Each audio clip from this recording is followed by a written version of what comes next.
Why build your own ETF? That is the subject of today's video, and I'm going to explain that to you using a very practical example. So here we go. There is a theory called the dogs of the Dow. It is said that it outperforms the market the majority of the time. There are lots of sites and videos that talk about the dogs of the Dow theory and how it works best when equally weighted, and yet, amazingly enough, there is not a one, mutual fund or ETF that follows the theory. Now we're talking all together here. How many mutual funds are there? Well, as of 2019, there were 8,009 mutual funds. How many ETFs are there? There are 6,478 ETFs out there.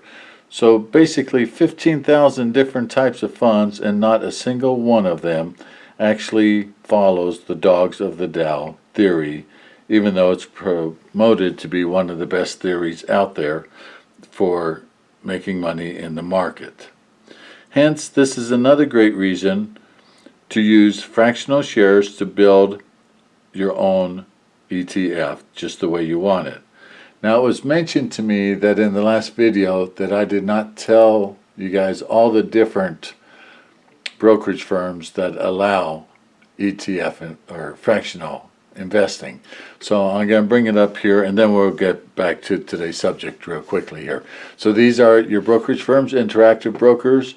They were actually one of the first. Robinhood, lots of people know about them. That's basically done through telephones, through your smartphones. They also have fees as far as that's concerned. So you want to check all these out, read the reviews, and learn about each one a little bit. Fidelity, it's very wide-based. You can trade almost anything that's traded on any of the markets. You can see there's over 7,000 in total.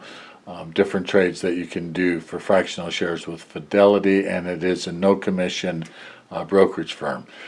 Charles Schwab also allows it. They call it slice investing, I think. They use a slightly different terminology, but it's the same thing. And Charles Schwab did buy out TD Ameritrade, but that merger won't finish taking place for another year, 18 months, something like that, before that happens. So TD Ameritrade, you cannot do fractional shares. Charles Schwab, you can, and Charles Schwab did buy out TD Ameritrade.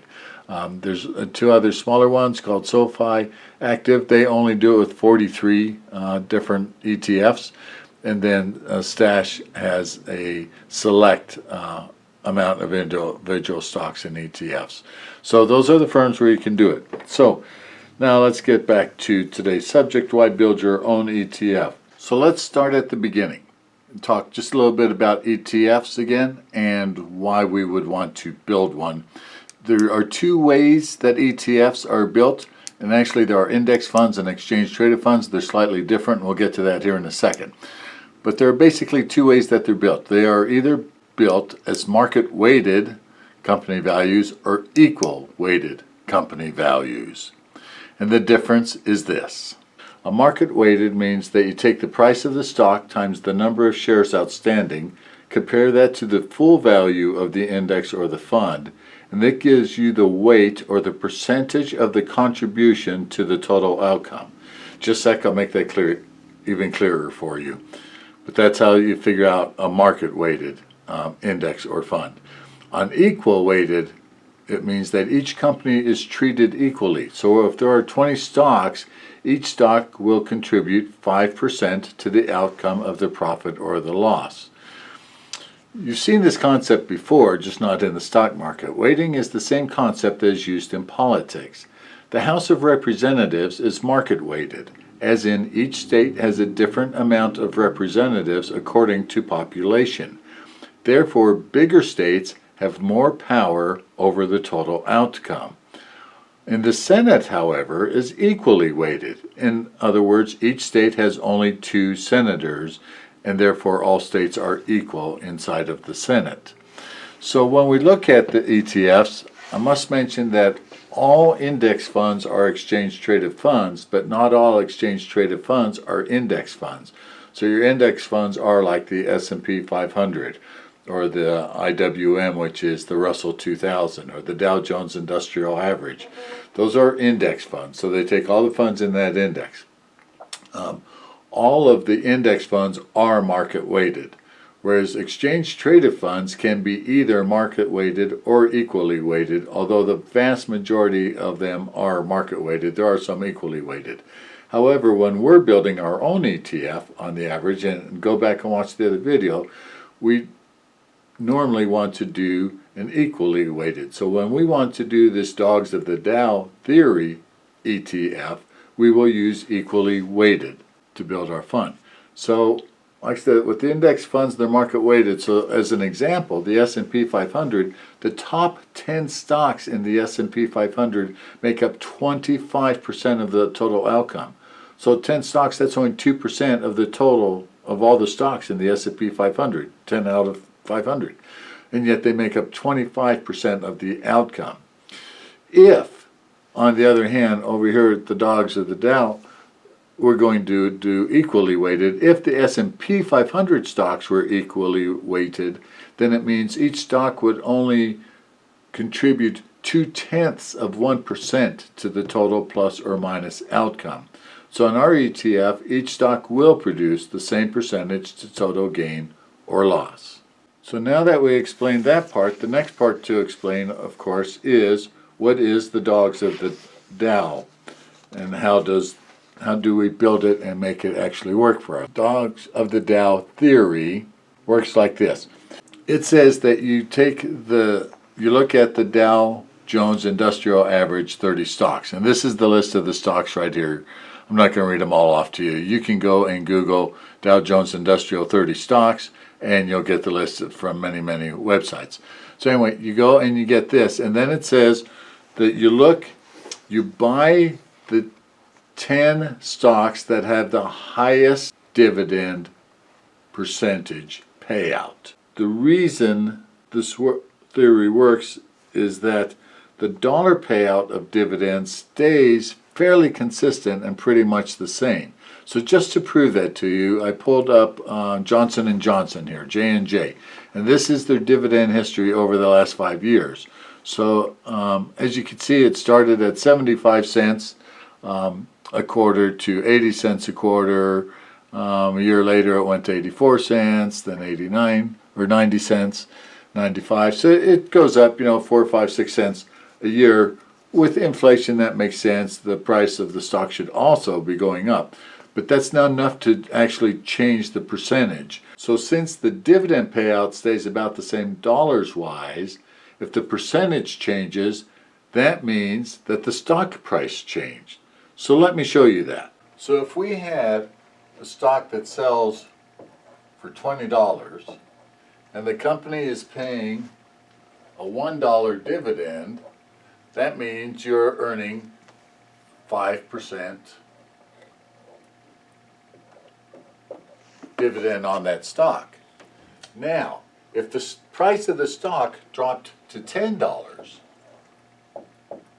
but they're still paying the $1 dividend, your percentage, the amount they're paying you as a percentage for your dividend, has now gone up to 10%. And this is why the Dogs of the Dow theory works, because it says you buy the stocks that have the highest percentage dividend at the beginning of the year. What this theory makes you do is, the wisdom has always told us to buy low and sell high. Using this theory and putting it into practice makes us do exactly that. Now we've talked about ETFs, how to build it with fractional shares, and we talked about the Dogs of the Dow theory, which is a really good theory. So it would mean that you want to put 10 stocks into your ETF, and what you do is you do it at the beginning of the year, and then you let it run for a whole year. At the end of the year, you sell it out, and you turn around and reinvest on the next 10, whichever those might be. So there's a hard way and an easy way of doing this. The hard way would be you build your own Excel spreadsheet, go get your stocks, go get your prices, go get your dividend rates and all of that, and figure it out for yourself. or you could go the easy route. And I like the easy route. There's this really, really cool website out here called dogsofthedow.com. Very easy. And so they will tell you which are the 10 stocks that you should be in for any given year. Now, what's really neat about this website, so you can go and check and make sure that this theory is actually going to work for you. This is the 10 stocks that you should have had in there for 2020. Well, we're coming to the end of 2020. 2021 starts in just a few days here. And so these will get readjusted. Well, if you scroll down, they're going to have it here for you. All you'll have to do is click right here. It says Dow 2021, and it'll tell you. But in the meantime, if you want to go and check and see how this has changed from year to year, I mean, if you want to go see, let's go see 2009. We click on 2009. We scroll back down, and here were the 10 stocks for 2009. So you will see that it changes from year to year, depending on, where you go. Sorry that they decided to throw an ad up there, an ad that I absolutely hate. We'll do another video on that. And so you can see it's different companies that are in each time. So it's really a cool theory.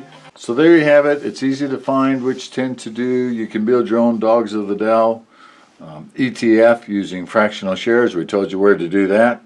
So now it's up to you. Of course, you could build an ETF concerning anything. If you wanted to do energy stocks and you don't like the ETFs that are out there, go ahead and build your own. Maybe you only want 5 or 6 companies rather than 70 or 80 or 90 companies like in most ETFs. If you have questions, if you have comments, please put them in the comment section below. I like hearing them, and I'd love to always improve my videos to where they are giving you what you need to know. So thanks for watching. If you do like the videos, please hit the like button. It helps on the analytics, and hit the subscribe button and hit the notification bell so that you know whenever we're putting out a new video. The next one coming out will be, I think, are you investing or are you trading? We're going to talk about the difference between those two a little bit, and whether or not you should be doing one or the other or a little of each. We'll have that whole discussion on that next video. Talk to you soon. Bye.